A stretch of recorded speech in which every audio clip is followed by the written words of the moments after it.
राधे राधे दोस्तों, स्वागत है आप सभी का आपके अपने YouTube channel bright future Hindi classes में। दोस्तों, आशा है कि आप सब स्वस्थ होंगे। जैसा कि आप सबको पता है, मैं डेली आपके लिए 50 वस्तुनिष्ठ प्रश्न जो कि हिंदी साहित्य से संबंधित होते हैं, उनकी सीरीज़ लेकर आती हूँ। तो आज मैं लेकर आई हूँ 7वें नंबर की प्रश्नों की सीरीज़। तो चलिए देखते हैं मेरी इस सीरीज़ में मैंने कौन से प्रश्न आपके लिए रखे हैं। और जिन्होंने भी इससे पहले के वस्तुनिष्ठ प्रश्न की सीरीज़ नहीं देखी है, वो मेरे डिस्क्रिप्शन बॉक्स में जाकर देख सकते हैं। और जो भी इस चैनल पर नए हैं, वो मेरे चैनल को सब्सक्राइब करिए ताकि आपको मेरी आने वाली वीडियो आसानी से मिल सके। तो चलिए शुरू करते हैं आज की सीरीज़, जो कि 301 नंबर से शुरू हो रही है। उसका पहला प्रश्न है, वीरेंद्र जैन का कौन सा उपन्यास इनमें से है? इसके ऑप्शन है अभिशेष है, पार, मुक्ति या फिर दौड़। तो जो सही आंसर है वो है ऑप्शन नंबर बी, पार। वीरेंद्र जैन का जो उपन्यास है वो है पार। अभिशेष है किसका है? अभिशेष है, ये किसका उपन्यास है? ये है महीप सिंह जी का। महीप सिंह जी का ये उपन्यास है। आप इन उपन्यासकारों को भी लिखते जाइए। मुक्ति किसका उपन्यास है? मुक्ति है महेंद्र नाथ दुबे जी का। महेंद्र नाथ दुबे जी का है। और जो दौड़ है वो बहुत ज़्यादा प्रसिद्ध उपन्यास है। ये है ममता कालिया जी द्वारा लिखा हुआ। ममता कालिया, इन्होंने ये उपन्यास लिखा है। चलिए चलते हैं अगले प्रश्न में। हमारा अगला प्रश्न है, रानी नागफनी की कहानी के रचनाकार कौन है? इसके ऑप्शन है ममता कालिया, रविंद्र कालिया, महीप सिंह या फिर हरिशंकर परसाई। तो जो इसका सही आंसर है वो है option number D, Harishankar Parsai. अगला प्रश्न है, विश्वबाहु परशुराम नामक उपन्यास के रचयिता कौन है? इसके ऑप्शन है विनोद शुक्ल, विशंभर नाथ उपाध्याय, सुरेंद्र वर्मा या फिर वल्लभ डोभाल। तो विश्वबाहु परशुराम जो इस के उपन्यास के रचयिता हैं वो है ऑप्शन नंबर बी, विशंभर नाथ उपाध्याय। अगला प्रश्न है, जलता हुआ गुलाब के लेखक कौन है? तो जो इसके ऑप्शन है नासिरा शर्मा, ज्ञान प्रकाश विवेक, तरसेम गुजराल या फिर शीतांशु भारद्वाज। तो जलता हुआ गुलाब के जो लेखक हैं वो है Tarsem Gujral, option number C. अगला प्रश्न है, सालमली की लेखिका इनमें से कौन है? इसके ऑप्शन है कृष्णा सोबती, मंजुल भगत, मन्नू भंडारी या फिर नासिरा शर्मा। तो शालमली की जो लेखिका है वो है option number D, Nasira Sharma. अगला प्रश्न है, अंधेरों के परे उपन्यास के लेखक का नाम बताइए। इसके ऑप्शन हैं विष्णु प्रभाकर, शिव प्रसाद सेन, सुरेंद्र वर्मा या फिर अज्ञेय। तो अंधेरों के परे ये उपन्यास भी बहुत ज़्यादा प्रसिद्ध है। इसके लेखक हैं option number C, Surendra Verma. ये बहुत इम्पोर्टेंट क्वेश्चन है, आप इसे भी नोट डाउन जरूर करिएगा। अगला प्रश्न है, अपना मोर्चा इनमें से किस लेखक की कृति है? इसके ऑप्शन हैं नामवर सिंह, काशीनाथ सिंह, मणि मधुकर या फिर विवेकी राय। तो अपना मोर्चा जो कृति है उसके लेखक हैं option number B, Kashinath Singh. अगला प्रश्न है, सुरेंद्र वर्मा का कौन सा उपन्यास इसमें से है? इसके ऑप्शन देखिए, नीला चांद, मुझे चांद चाहिए, काला जल या फिर नर नारी। तो जो सही आंसर है वो है सुरेंद्र वर्मा का मुझे चांद चाहिए। और नीला चांद किसकी रचना है? ये है शिव प्रसाद सिंह जी की ये रचना है। शिव प्रसाद सिंह जी की ये रचना है। काला जल किसकी है? काला जल है शानी जी की रचना है ये, और काला जल भी पूछ ली जाती है एग्जाम में। नर नारी किसकी है? कृष्ण बलदेव वैद्य जी की ये उपन्यास है, कृष्ण बलदेव।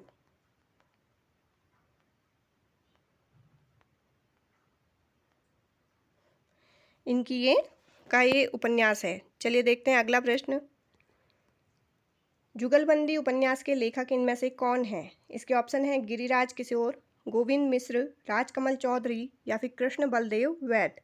तो जो सही आंसर है जुगलबंदी के लेखक हैं option number A, Giriraj Kishore. अगला प्रश्न है, नदी बहती थी नामक उपन्यास के रचयिता का नाम बताइए।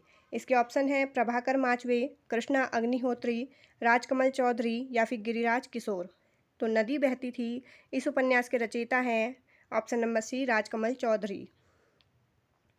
अगला प्रश्न है प्रेमचंद्र के किस उपन्यास को गोदान की पूर्व पीठिका माना गया है।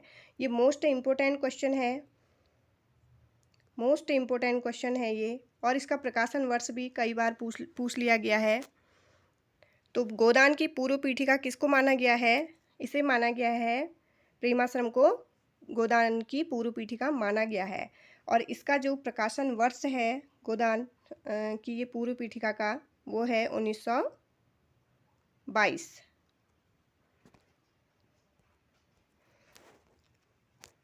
अगला प्रश्न है गोबर प्रेमचंद्र के किस उपन्यास का पात्र है? ऑप्शन है रंगभूमि, निर्मला, गोदान या फिर कर्मभूमि।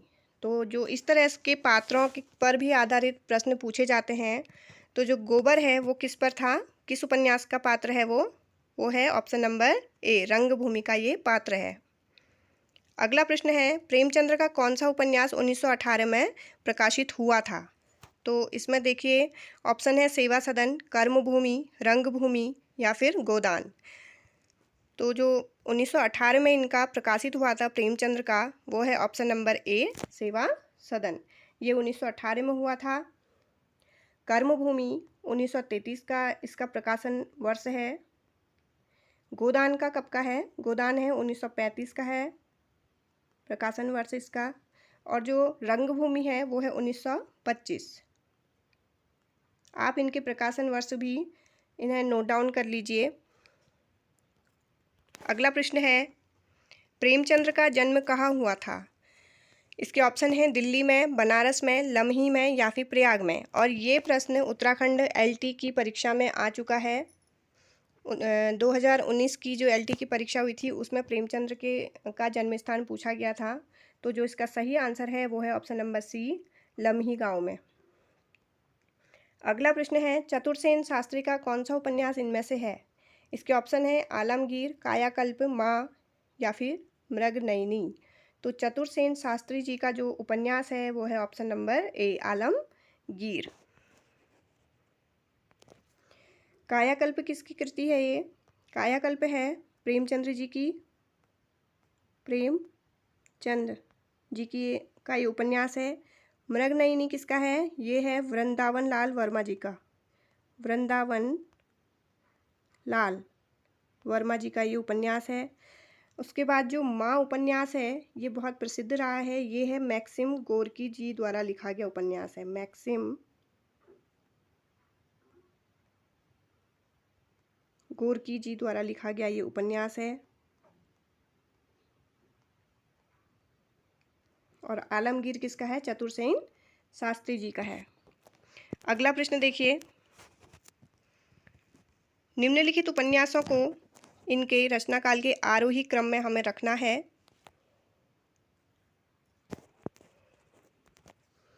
तो सबसे पहले हम देखेंगे प्रेमाश्रम का जो प्रकाशन वर्ष है उसे देखेंगे। 1922 क्या है इसका प्रकाशन वर्ष है, 1922। मृगनयनी का जो प्रकाशन वर्ष है वो है 1950। तितली का कब का है? ये है 1934। और जो परख है ये 1929 का है। तो इस दृष्टि से सबसे पहले आता है प्रेमाश्रम, फिर आता है परख। सबसे पहले देखिए प्रेमाश्रम किस में है? ऑप्शन नंबर ए और सी में, लेकिन जो परख है वो 1929। इसके बाद बैठता है परख, यानी कि ऑप्शन नंबर सी देखिए प्रेमाश्रम, परख। उसके बाद है तितली, ये है 1934 का। और फिर मृगनयनी है 1950, यानी कि ऑप्शन नंबर सी सही आंसर होता है हमारा। अगला प्रश्न है, फ्राइड के मनोविश्लेषणवाद को किसने अपने उपन्यासों में प्रस्तुत किया? इसके ऑप्शन है उषा प्रेमवदा, निर्मल वर्मा, इलाचंद्र जोशी या फिर रामदरस मिश्र। तो फ्राइड के जो मनोविश्लेषणवाद को अपने उपन्यासों में प्रस्तुत किया वो कौन थे? वो थे option number C, Ilachandra Joshi ji. अगला प्रश्न है, इनमें से आंचलिक उपन्यास कौन सा है? इसके ऑप्शन है शतरंज के मोहरे, मैला आंचल, गढ़ कुंडार, झूठा सच। तो जो सही आंसर है वो है ऑप्शन नंबर बी, मैला आंचल। और मैला आंचल का जो प्रकाशन वर्ष है वो मैंने कल की सीरीज में आपको बताया था, वो है 1954। फणीश्वरनाथ रेणु जी द्वारा ये लिखा गया उपन्यास है और बहुत प्रसिद्ध है। मेरीगंज, इसमें मेरीगंज नाम के गांव का वर्णन किया गया है। चलिए अगला प्रश्न है, यशपाल के किस उपन्यास में देश विभाजन की त्रासदी है? इसके ऑप्शन है दादा कामरेड, दिव्या, अपिता या फिर झूठा सच। तो देश विभाजन जो इसमें बताया है वो है ऑप्शन नंबर डी, झूठा सच में। अगला प्रश्न है, प्रेमचंद्र के किस उपन्यास में दहेज प्रथा के दुष्परिणाम चित्रित हैं? इसके ऑप्शन है देखिए, कायाकल्प, प्रेमाश्रम, निर्मला या फिर गोदान। तो किसमें है दहेज प्रथा के दुष्परिणाम? ये है ऑप्शन नंबर सी, निर्मला। चलिए इनके प्रकाशन वर्ष भी हम देख लेते हैं। कायाकल्प 1926 का इसका प्रकाशन वर्ष है, 1926। निर्मला जो है 1927 का है, इसका सन 1927। गोदान 1935 का है। और प्रेमाश्रम मैंने अभी बताया था आपको 1922। देखिए प्रेमाश्रम को आप कैसे याद कर सकते हैं, 22 बार श्रम किया, 22 बार श्रम किया, तो 1922 इसका प्रेमाश्रम का प्रकाशन वर्ष हो जाएगा। निर्मला इसी तरह से आप अपने लिए भी ट्रिक कर सकते हैं। निर्मला कितने की हो गई? 27 की। निर्मला हो गई 27 की, 1927। श्रम किया, 22 बार श्रम किया। इस तरह से आप अपने लिए ट्रिक बना सकते हैं और इन्हें आसानी से याद कर सकते हैं आप। चलिए अगला प्रश्न है, नवाब राय किस उपन्यासकार का नाम था? अमृतलाल नागर, प्रेमचंद्र, नागार्जुन या फिर अज्ञेय। तो नवाब राय जो उपन्यासकार का नाम था वो थे ऑप्शन नंबर बी, प्रेमचंद्र।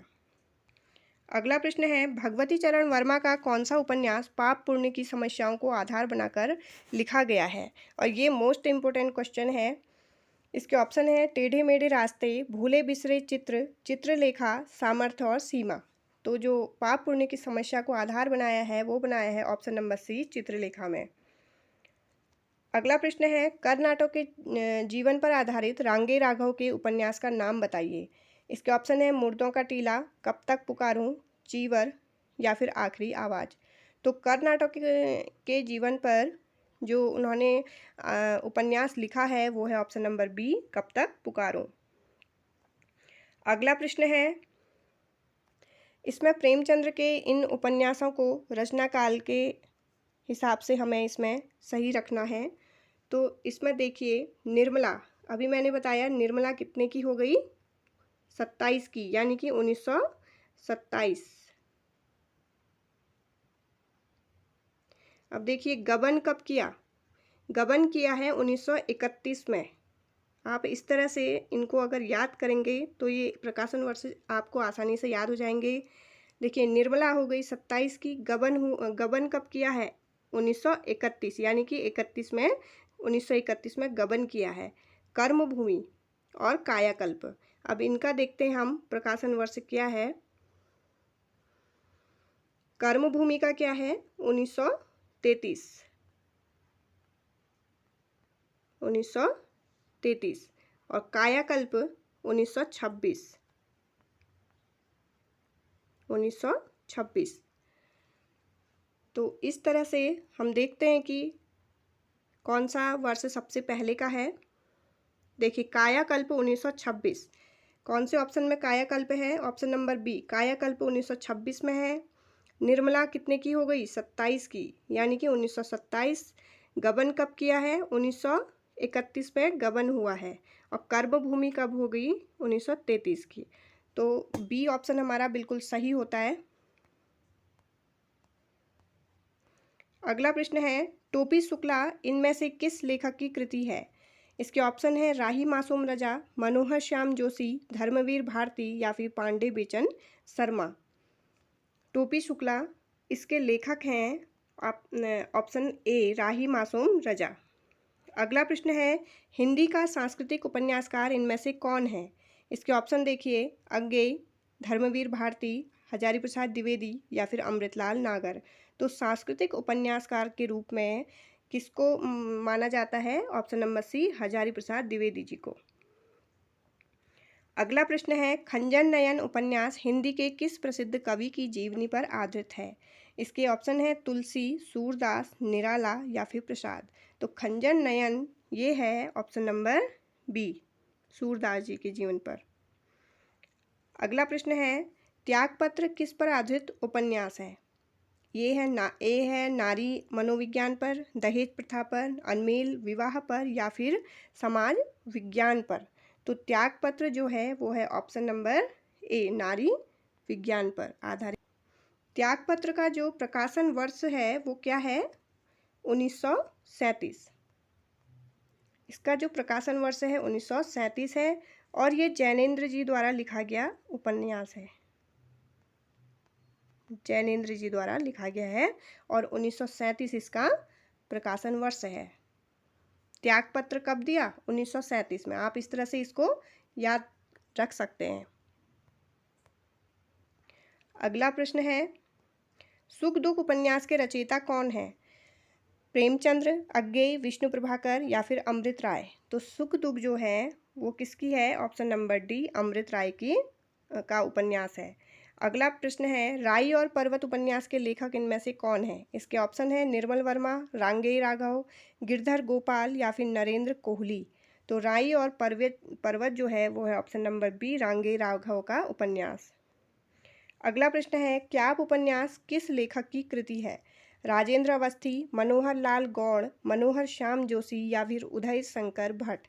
तो क्याप जो है वो है ऑप्शन नंबर सी, मनोहर श्याम जोशी जी का ये उपन्यास है और ये बहुत बार पूछा भी गया है।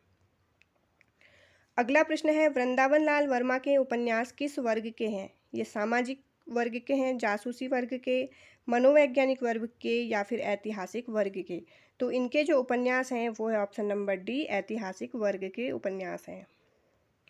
अगला प्रश्न है, शेखर एक जीवनी वस्तुतः किसके जीवन का खाका प्रस्तुत करती है? अज्ञेय का, अज्ञेय के मित्र का, अज्ञेय के पिता का या इनमें से कोई नहीं। तो शेखर एक जीवनी जो है वो स्वयं अज्ञेय जी के जीवन का खाका प्रस्तुत करती है। अगला प्रश्न हमारा, इसमें आरोही क्रम में हमें इन उपन्यासों को व्यवस्थित करना है। तो चलिए देखते हैं। इसमें हमें सबसे पहले इनके जो प्रकाशन वर्ष हैं उन्हें लिखना होगा, तभी हम इन्हें कर पाएंगे। तो नूतन ब्रह्मचारी जो इसका प्रकाशन वर्ष है वो क्या है? 1886। इसका जो प्रकाशन वर्ष है वो है 1886। दूसरा है चंद्रकांता। चंद्रकांता का है 1891। निसहाय हिंदू है, ये है 1890। और लास्ट है जो परीक्षा गुरु, इसका है 1882। और परीक्षा गुरु का प्रकाशन वर्ष पूछा जाता है। तो इस दृष्टि से हम देखते हैं कि सबसे पहले आता है हमारा, देखिए 82 यानी कि परीक्षा गुरु। सबसे पहले परीक्षा गुरु बी और डी में है। उसके बाद हमारा बैठता है इसमें 86 यानी कि नूतन ब्रह्मचारी। किस में है Nutan Brahmachari? Option number B. Pariksha Guru है 1882, नूतन ब्रह्मचारी देखिए 1886 है। फिर हमारा आता है निसहाय हिंदू 1890 और फिर अंत में आता है चंद्रकांता 1891 में। तो इस दृष्टि से हमारा ऑप्शन नंबर बी बिल्कुल सही बैठता है। देखिए अगला प्रश्न है, जैनेन्द्र का कौन सा उपन्यास पहला उपन्यास है? इसके ऑप्शन है सुनीता, त्यागपत्र, परख या फिर कल्याणी। तो जो इसका पहला उपन्यास है वो है परख। इसका जो प्रकाशन वर्ष है देखिए 1929 है। 1929।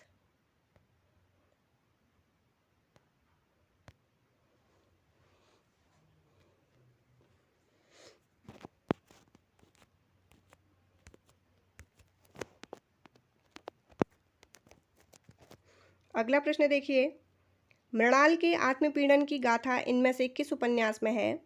इसके ऑप्शन है त्यागपत्र, सुखदा, कल्याणी या फिर विवर्त। तो मृणाल के आत्मपीड़न की जो गाथा है वो है ऑप्शन नंबर ए, त्यागपत्र में। और अभी मैंने बताया कि जैनेन्द्र ने कब दिया त्यागपत्र? 1937, यानी कि इसका प्रकाशन वर्ष आप ऐसे याद कर लीजिए कि जैनेन्द्र ने कब दिया त्यागपत्र? 1937 में। इसका प्रकाशन वर्ष है 1937। अगला प्रश्न है, झूठा सच का प्रकाशन काल क्या है? इसके ऑप्शन है 1947 ईस्वी, 1957 ईस्वी, 1960 ईस्वी या फिर 1968 ईस्वी। तो झूठा सच का है ऑप्शन नंबर बी, 1957 ईस्वी। अगला प्रश्न है, भीष्म साहनी का कौन सा उपन्यास विभाजन की मानसिकता एवं उससे लाभ उठाने वाले लोगों को बेनकाब करता है? तो इसके देखिए ऑप्शन, वसंती, तमस, कुंती या फिर भाग्य रेखा। तो सही आंसर है ऑप्शन नंबर बी, तमस। अगला प्रश्न है, जिप्सी उपन्यास के लेखक इनमें से कौन है? इसके ऑप्शन देखिए, अज्ञेय, जैनेन्द्र, इलाचंद्र जोशी या फिर मनोहर श्याम जोशी। तो सही आंसर है option number C, Ilachandra Joshi. अगला प्रश्न है, कौन सा उपन्यास मोहन राकेश का है? अंधेरे बंद कमरे, रतिनाथ की चाची, बबूल या फिर रथ के पहिए। तो जो सही आंसर है वो है ऑप्शन नंबर, मोहन राकेश का कौन सा है? ए, अंधेरे बंद कमरे। तो जो बबूल उपन्यास है ये है आपका विवेकी राय का है। बबूल है विवेकी राय। रथ के पहिए, रथ के पहिए किसका है? ये है हिमांशु श्रीवास्तव का। हिमांशु श्रीवास्तव, हिमांशु श्रीवास्तव का ये उपन्यास है। और रतिनाथ की चाची ये किसका है? नागार्जुन जी का है। नागार्जुन जी का ये उपन्यास है। चलिए अगले प्रश्न पर, चंदर और सुधा किस उपन्यास के पात्र हैं? इसके ऑप्शन देखिए, गुनाहों का देवता, सूरज का सातवां घोड़ा, भाग्य रेखा या फिर झरोखे। तो चंदर और सुधा किसमें हैं? ये है ऑप्शन नंबर ए, गुनाहों का देवता के पात्र हैं। इस तरह से प्रश्न ये पात्रों के पर आधारित भी पूछे जाते हैं। अगला प्रश्न है, लखनऊ मेरा लखनऊ के लेखक इनमें से कौन है? रामदरस मिश्र, अमृतलाल नागर, मनोहर श्याम जोशी या फिर भगवती चरण वर्मा। और ये भी बहुत इम्पोर्टेंट प्रश्न है। इसके जो लेखक हैं वो है ऑप्शन नंबर सी, मनोहर श्याम जोशी। अगला प्रश्न है, प्रेमचंद्र के इन उपन्यासों को हमें सही क्रम पर लगाना है। तो देखेंगे, सबसे पहले ए ऑप्शन से देखते हैं, सेवा सदन का हम प्रकाशन वर्ष देखेंगे। इसका जो प्रकाशन वर्ष है वो 1918 है। रचनाकाल 1918 इसका रचनाकाल। दूसरा है रंगभूमि, इसका जो रचनाकाल है वो है 1925। उसके बाद है निर्मला, निर्मला कितने की हुई? 1927, यानी कि 1927। और गोदान है 1935 का। इनका ये प्रकाशन वर्ष है। तो देखिए, सबसे पहले 1918 है सेवा सदन, ऑप्शन ए में ही है सेवा सदन। उसके बाद है 1925 रंगभूमि, फिर है 1927 निर्मला, और जो गोदान है वो 1935, यानी ऑप्शन ए हमारा बिल्कुल सही होता है। अगला प्रश्न है, इसमें हमें उपन्यास का नाम है, उपन्यासकार से मिलाना है। तो देखिए, तमस किसका है? भीष्म साहनी जी का ये है उपन्यास, तमस है भीष्म साहनी का। गुनाहों का देवता किसका है? धर्मवीर भारती का है। मैला आंचल फणीश्वरनाथ रेणु जी का है। और सारा आकाश राजेंद्र यादव का है। तो इसका जो कूट सही बैठता है वो है 2, 3, 4, 1। 2, 3, 4, 1।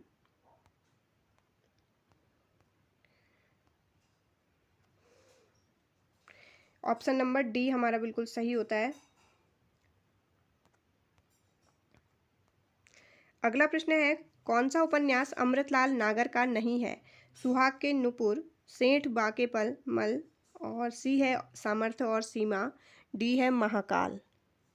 तो देखिए इसमें अमृतलाल नागर का जो नहीं है वो है ऑप्शन नंबर सी, समर्थ और सीमा।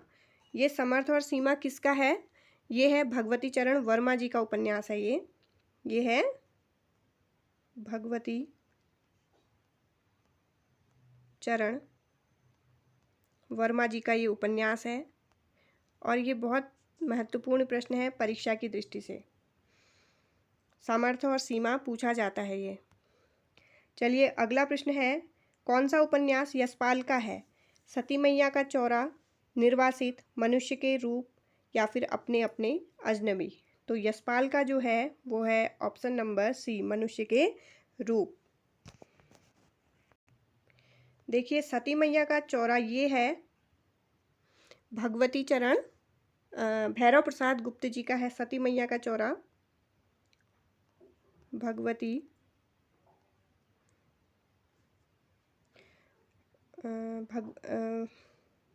रुकिए एक मिनट। सती मैया का चौरा ये है भैरव प्रसाद गुप्त का है। ये भैरव प्रसाद गुप्त का है। ये भैरव प्रसाद गुप्त जी का है। ये निर्वासित किसका है? ये है इला चंद्र जोशी जी का है। इला चंद्र जोशी जी का है ये। और अपने अपने अजनबी ये किसका है? ये है अज्ञेय जी का उपन्यास है। मनुष्य के रूप किसका है? यशपाल का है। सती मैया का चौरा भैरव प्रसाद गुप्त का है। निर्वासित इला चंद्र जोशी का है और अपने अपने अजनबी अज्ञेय का है। अगला प्रश्न देखिए, किस उपन्यास को गोदान की पूर्व पीठिका कहा गया है? इसके ऑप्शन है निर्मला, रंगभूमि, प्रेमाश्रम या फिर गबन। तो जो सही आंसर है वो है ऑप्शन नंबर सी, प्रेमाश्रम। अगला प्रश्न है, इसमें हमें उपन्यासकार का नाम और उपन्यास से मिलाना है। सुरेंद्र वर्मा, इन जो उपन्यासकार हैं उनके उपन्यास का नाम है मुझे चाँद चाहिए। और देखिए इसमें राजकृष्ण मिश्र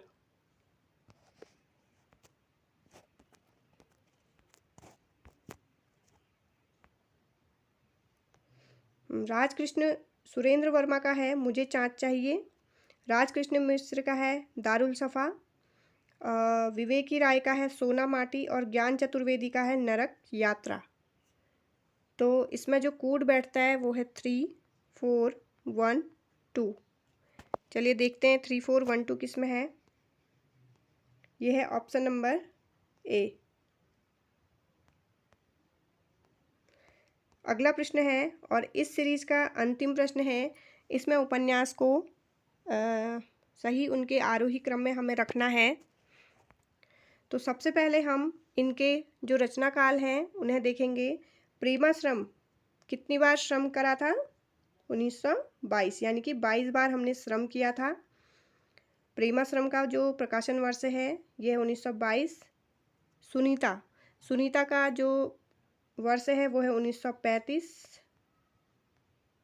शेखर एक जीवनी ये है 1941 का इसका रचना काल है।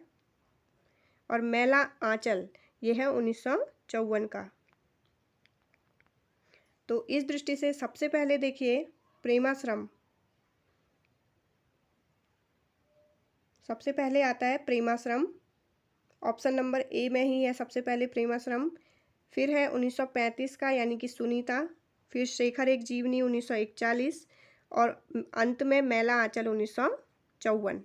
आप इन जो रचनाकाल हैं उनको भी अपनी नोटबुक में नोट करते रहिए और इसी तरह के क्वेश्चन बनते हैं एग्ज़ाम में। आशा है कि आपको मेरी आज की सीरीज़ अच्छी लगी होगी। कमेंट में ज़रूर लिखिए कि आपके 50 में से कितने प्रश्न आपके सही हुए हैं। मिलते हैं मेरी नई वीडियो में, तब तक के लिए जय हिंद, जय भारत, धन्यवाद।